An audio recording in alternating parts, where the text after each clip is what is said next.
Introduction to Forex. In this video, you will learn the history of the foreign exchange market, the market structure. In this video, you will learn the history. Introduction to Forex. In this video, you will learn the history of the foreign exchange market, the market structure, the market participants, and the various Forex pairs. In 1944, in Bretton Woods, New Hampshire, USA, 44 of the world's leading nations created a new international monetary system that became known as the Bretton Woods system. According to this new system, countries decided to tie their currencies to the United States dollar, convertible into gold, at the price of $35 per ounce. Central banks would buy and sell their country's currency in order to stabilize it within 1% of the pegged level to gold or to the dollar. In 1971, the United States abandoned the fixed value of the dollar and allowed it to float, in other words, fluctuate against other currencies. By 1973, all the nations participating in the Bretton Woods system agreed to allow the exchange rates to float. Today, most currencies are freely floating, and their price is determined based on the demand and supply of each currency. The foreign exchange market, or Forex market, is simply the place where currencies are traded or exchanged for one another. It is the world's largest financial market in terms of volume traded. The average daily turnover in the global foreign exchange is continuously growing, starting with $1.7 trillion in 1998. The daily volume increased to $2.2 trillion in 2005. In 2007, it reached $3.5 trillion. By 2011, the average daily turnover was $4 trillion US, and year 2015 onwards, it has surpassed $5 trillion turnover per day. Trading in London accounts for 37% of the total daily turnover, making it by far the most important global center for foreign exchange trading. Singapore, Hong Kong, and Tokyo have 22% of daily turnover. New York has 19% of daily turnover. Europe has 8% of daily turnover. Switzerland and Australia have 2% of daily turnover each, leaving 10% to the rest of the world. The foreign exchange market is a global market. It has no physical location and operates 24 hours a day, 5 days a week, Monday to Friday, all over the globe. As one major Forex market closes, another one opens. According to GMT, for instance, Forex trading hours move around the world like this. Trading starts on Sunday night at 2200 hours GMT in Sydney. Tokyo joins Sydney 2 hours later, and by the time Tokyo closes at 900 GMT, London has already opened at 800 GMT.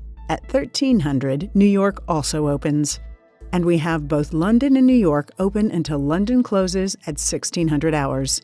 This is the most liquid period of the day with the highest volume. When London closes, trading continues in New York until 2200 hours, when it closes and Sydney opens, and the cycle starts again until Friday night. This global market has 3 levels of participants.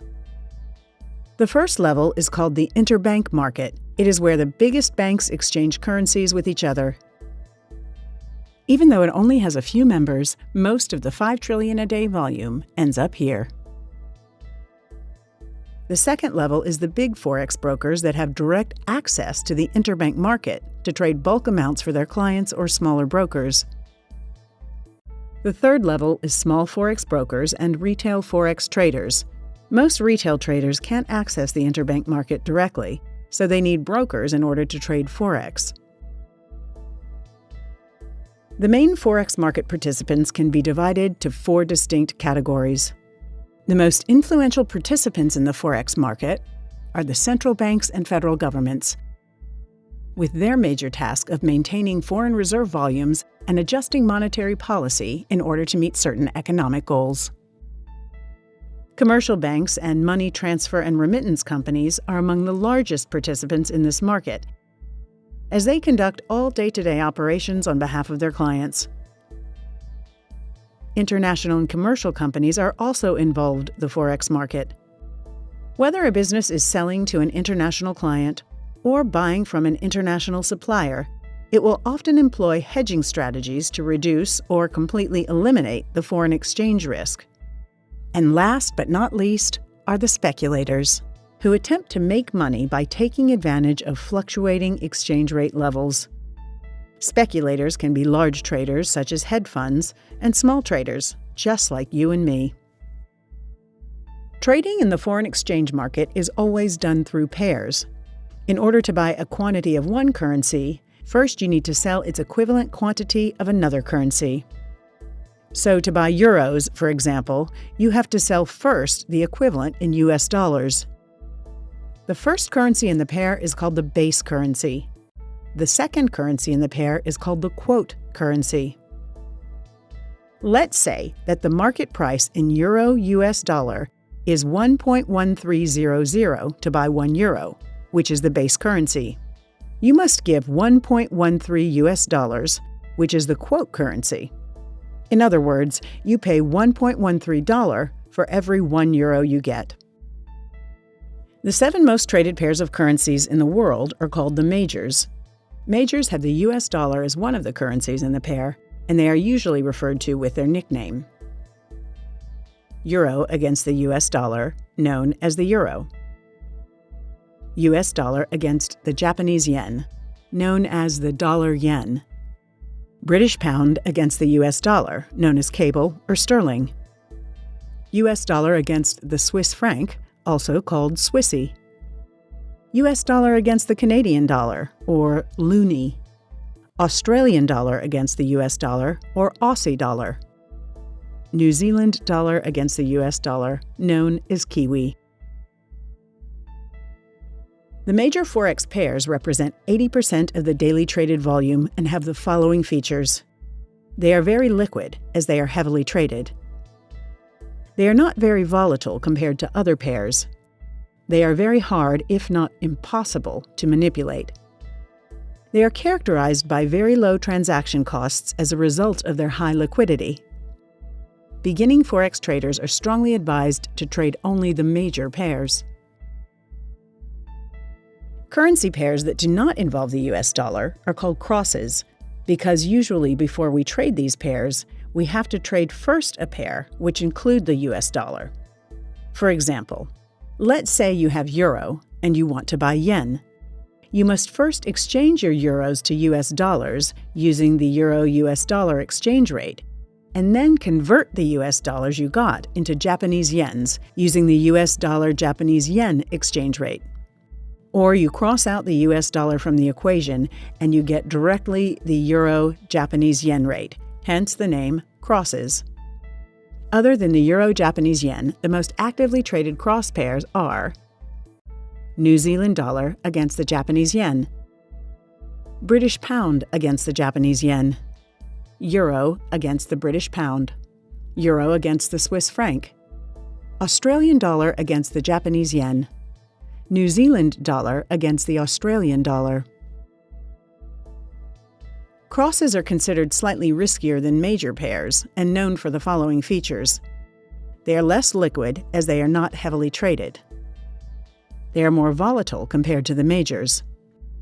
They are slightly easier to manipulate than majors due to the reduced volume. They are characterized by low to medium transaction costs. Currency pairs with at least one currency being the currency of an emerging economy are called exotics. Some of them are euro against the Turkish lira, US dollar against the Turkish lira, US dollar against the Mexican peso, US dollar against the South African rand, US dollar against the Singapore dollar, US dollar against the Danish krone, US dollar against the Hong Kong dollar. The exotic pairs are not traded as often as the majors or crosses, so the cost of trading them can be high, and they have the following features. They are very illiquid. They are very volatile pairs because of their sensitivity to sudden political and financial developments. They are susceptible to manipulation due to very low volumes. They have very high transaction costs. Only very experienced Forex traders are advised to trade exotics. Ds. In our next video, we will talk about shares. Thank you for watching.